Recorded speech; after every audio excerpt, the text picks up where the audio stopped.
capsule vidéo vous permettra de corriger en autonomie les exercices que je vous ai donnés sur le principe d'inertie. L'exercice 1, la bille est attachée à 2 fils. On approche un aimant d'une bille en acier qui est attachée à 2 fils, que l'on nommera fil 1, fil 2. Ils sont bien différents. Dans le référentiel terrestre, on vous précise que la bille est immobile dans la position indiquée sur le schéma. On vous demande tout d'abord de faire le diagramme objet-action de la bille. Voici ce que vous deviez obtenir. La Terre exerce une action sur la bille, qui est une action à distance, d'où la double flèche en pointillé. L'aimant exerce aussi une action à distance sur la bille, puisqu'il ne le touche pas. Donc on met une double flèche en pointillé. Le fil 1 et le fil 2 exercent aussi chacun une action sur la bille, et comme ils touchent la bille, ce sont des actions de contact. Mais on différencie bien le fil 1 et le fil 2.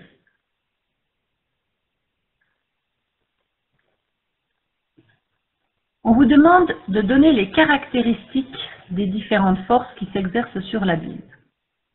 Commençons par celle que l'on connaît bien, la force exercée par la Terre sur la bille, que l'on note également P pour le poids. J'ai vu beaucoup d'erreurs par rapport à la flèche qui manquait. Ce sont bien des forces, donc des vecteurs forces. Donc on mettrait une flèche au-dessus du nom de la force. Vous devez savoir par cœur que cette force, qui est le poids, s'applique au centre de gravité de la bille. Sa direction est verticale et son sens vers le centre de la Terre.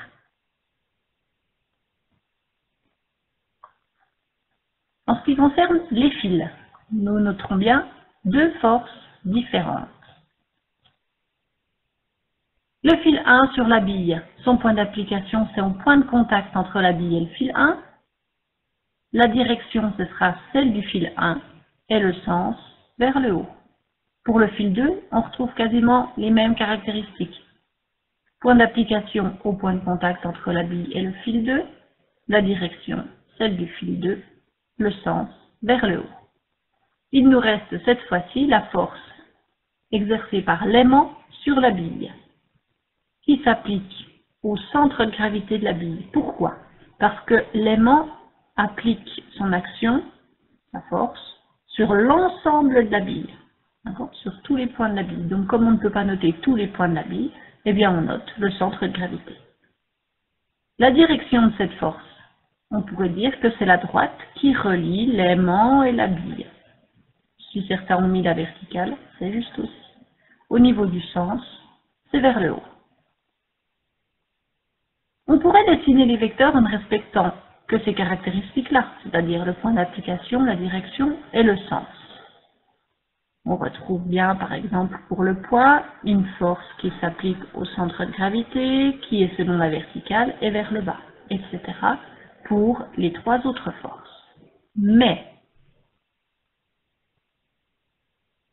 on nous dit dans l'énoncé que dans le référentiel terrestre, la bille est immobile. Qu'est-ce que cela implique?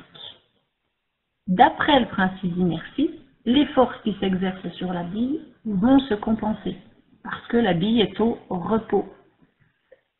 Cela signifie donc que la somme de toutes les forces, les 4 forces que j'ai vues juste avant, doivent fournir un vecteur nul.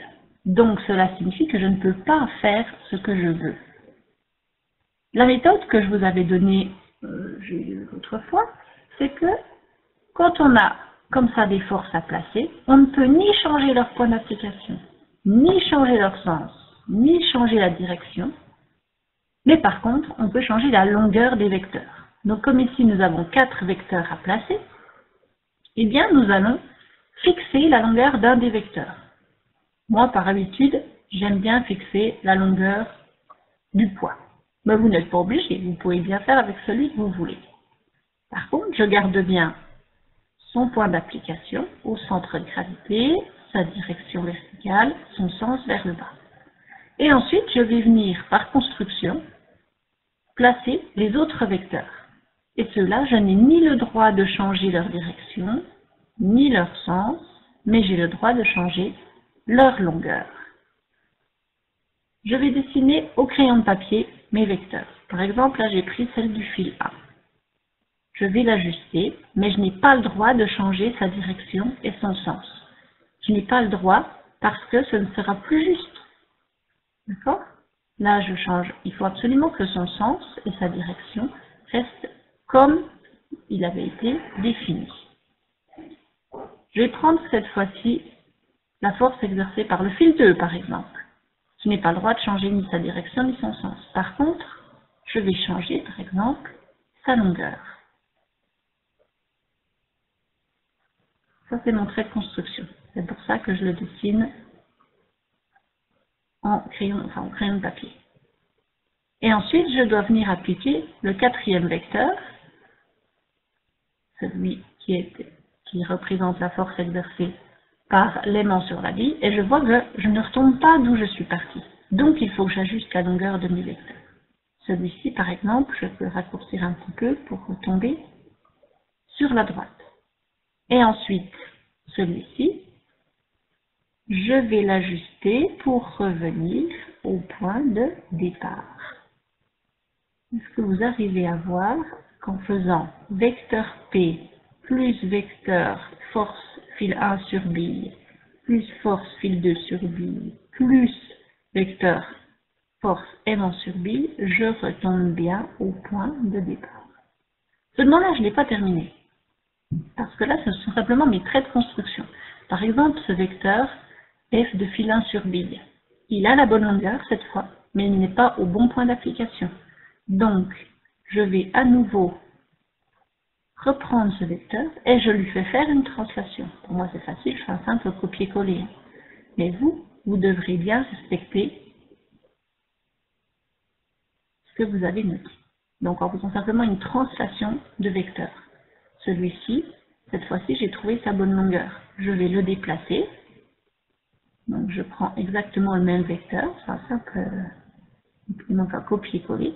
Et je le déplace au bon endroit, c'est-à-dire où il était, au point de contact entre la bille et le fil. Il me reste le quatrième vecteur, f de aimant sur bille.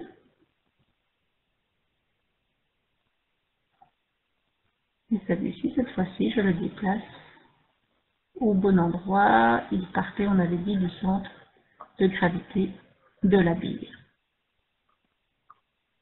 Voilà ce que l'on obtient.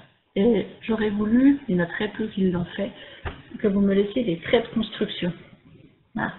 Pour qu'on ait exactement, que je comprenne exactement bien ce qu'il se passe. Voilà, donc celui-là je dessine à peine pour que vous voyez bien. Et cette fois-ci, on a un dessin où on est sûr que si je fais la somme de tous les vecteurs force, j'obtiens un vecteur nul, puisque c'est moi qui ai arrangé la longueur des vecteurs pour obtenir un vecteur nul.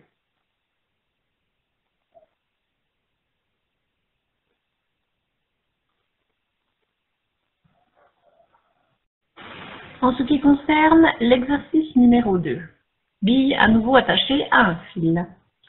On va approcher un aimant de la bille en acier qui elle-même est attachée à un fil et on vous précise que dans le référentiel terrestre, la bille est immobile dans la position indiquée sur le schéma. Dans cet exercice-là, on vous dit que l'on a représenté le poids de la bille qui apparaît être ce vecteur-là. Et on a représenté également la force à distance exercée par l'aimant sur la bille. La voici, c'est ce vecteur force-là.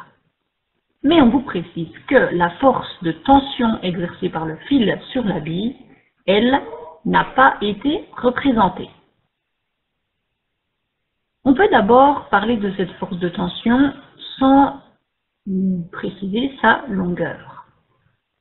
Comme toute force de tension, on peut la noter T, mais c'est la même chose que la force exercée par le fil sur la bille.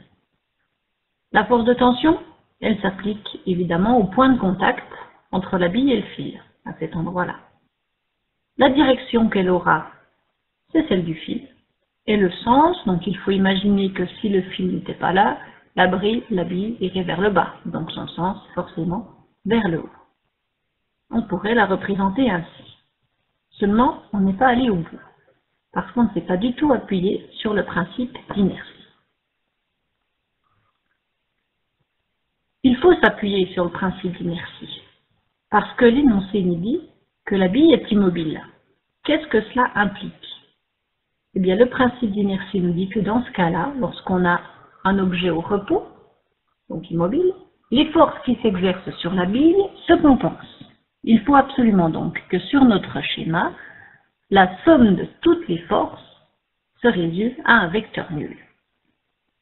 Nous avons déjà deux forces imposées, deux vecteurs dont on ne peut ni changer la direction, ni le sens, ni la norme. Ils sont imposés. Le seul vecteur qu'il nous reste à faire, c'est le vecteur t ou f de fil sur bille. Comment fait-on? Eh bien, par exemple, on peut commencer notre somme de vecteurs par le poids. Il faut que là au bout, je vienne mettre le vecteur f de m sur bille. Seulement, ça doit être exactement le même vecteur, c'est-à-dire un vecteur qui est la même longueur, le même sens, la même direction. Le voici. Donc, je vais faire une translation à ce vecteur f de m sur bille. Le voilà. Je mets ça bien au crayon de papier parce que c'est un trait de construction. Ensuite, n'oubliez pas que je dois aboutir à un vecteur nul. Je suis partie d'ici en faisant vecteur p plus f de m sur bille. Donc, avec ce vecteur-là, je devrais revenir au centre de gravité d'où je suis partie. Ce vecteur-là, je ne connais pas encore sa longueur, mais par contre, je sais qu'il doit avoir cette direction, ce sens. Donc, je lui fais faire une translation en partant d'où je viens d'arriver et je vais ajuster mon vecteur pour qu'il revienne au point de départ, c'est-à-dire pour moi j'étais partie du centre de gravité. Voilà le vecteur P, vecteur F de fil sur bille. Seulement il n'est pas au bon endroit. Donc on prend le vecteur identique, c'est-à-dire exactement le même, qui a la même longueur, le même sens, la même direction, et je l'apporte à l'endroit où j'avais vu qu'il devait être, c'est-à-dire à l'endroit au point de contact du vecteur entre la bille et le fil. Voilà ce que vous avez dû trouver dans votre construction. Mais surtout, il était important que ce vecteur T F fil sur bille se retrouve bien là où il devait être, au bon point d'application, c'est-à-dire au point de contact.